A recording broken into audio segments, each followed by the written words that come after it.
maanta oo ah maalin Arbaco ah waxaa magaalada Muqdisho laga soo dejiyay rag Soomaali ah kuwaas oo lagu eedeeyay inay ka mid yihiin dadka tarhiibinaya Soomaalida u tarhiibaysa dalalka reer galbeedka. wararka ka soo baxaya raggaani lagu soo celiyay magaalada Muqdisho ayaa sheegaya in laga soo qabtay magaalada Jubba ee caasimadda Koonfurta Suudaan.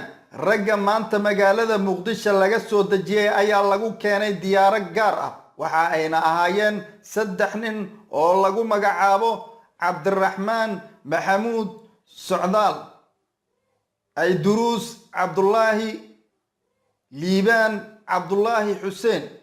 waxaa 3dan shakhsi magaalada Jubba ka soo qabtay booliska dalkaasi ee Koonfurta Suudaan.